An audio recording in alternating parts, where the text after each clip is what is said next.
Good morning, my friends around the world. Bola Adewara here with Elife TV. This morning, I quickly want to discuss an issue of importance with many of us, especially the younger ones, the younger generation, concerning our culture, weddings, and marriages. Culture, wedding, and marriage. The culture of a people is the way we live, the way we do our things. But I found out that there are so many things in our culture that put us in trouble at the end of the day. I am not condemning our culture, but I think that we need to assess it again, to look at how we do our things in such a way that it will well be done.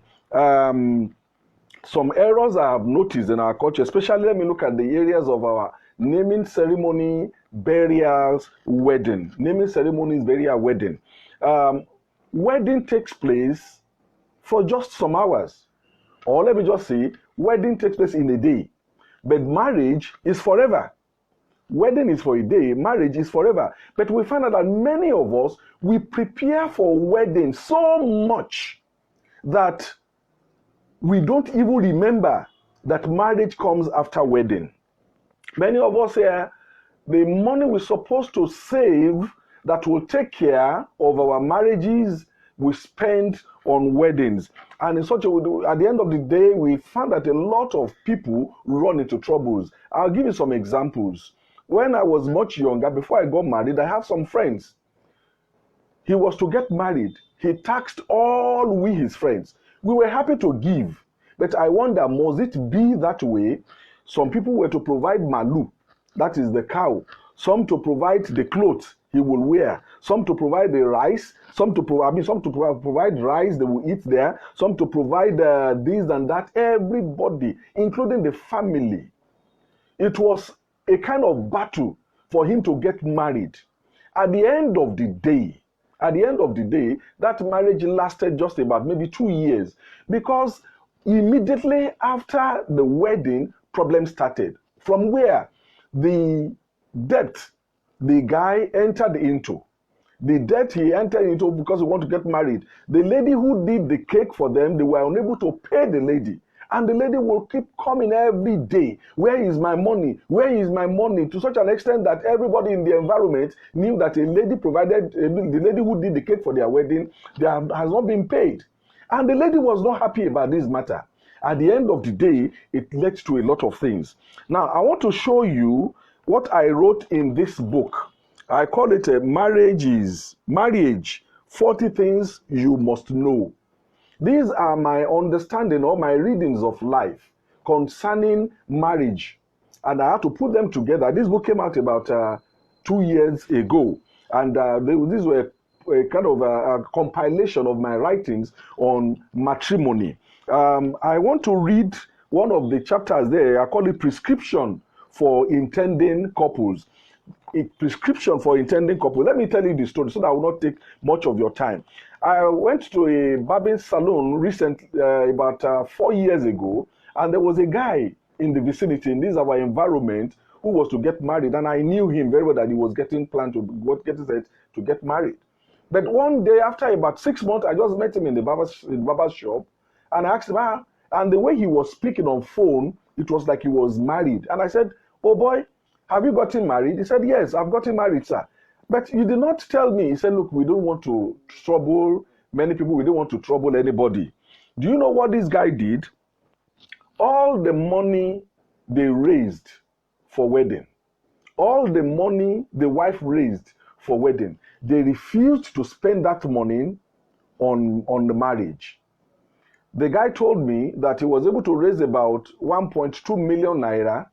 The lady was able to raise almost about 2 million naira also, making almost about 3-point-something million naira. This money would have been spent that very day, maybe for engagement, for this and for that.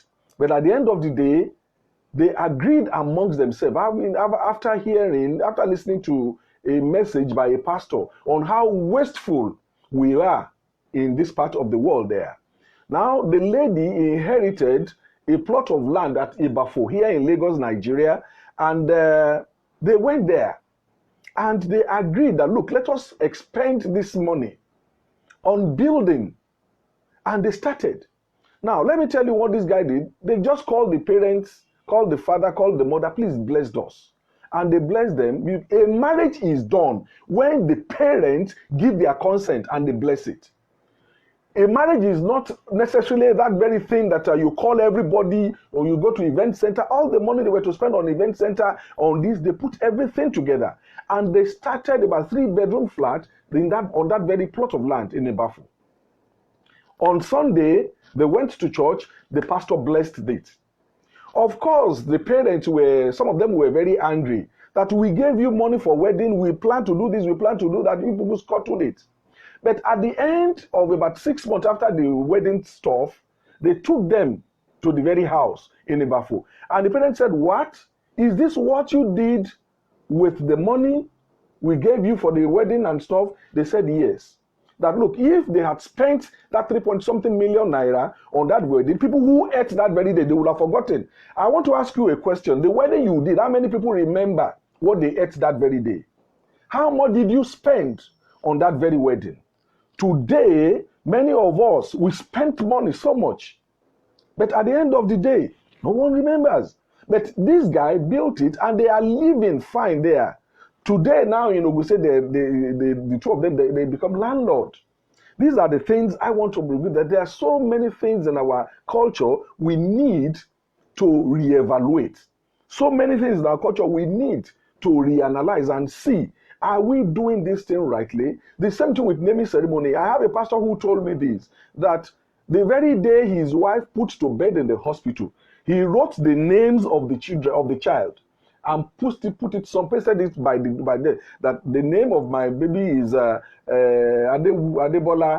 this and that. And then when everybody comes, they find the name there.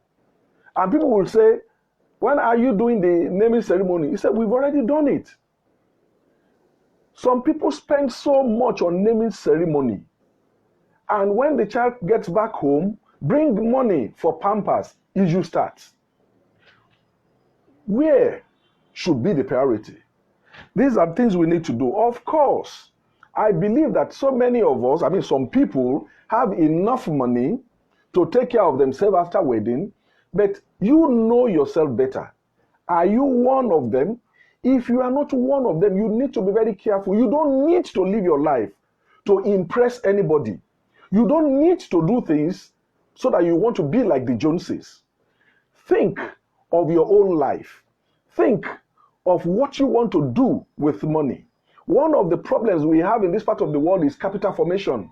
People will gather money, they will sweat, and in the twinkle of an eye, within one day, they have finished that money. And at the end of the day, they run into debt. I want us here in this part of the world to be very careful about how we spend our money. Are you planning to get married this year? Are you planning to get married next year? Please put the money together. Do better things with that money. Anybody who comes to that marriage, to that wedding rather, in 1-2 days, they will go to toilet. And all they have eaten there, all the wine, all the beer, all the food, gone. It is your life. It's no one's life. In 6 months, they are forgotten. I implore you, my friend, please think well. There is no need to impress anybody about your life. At the end of the day, you have yourself to blame.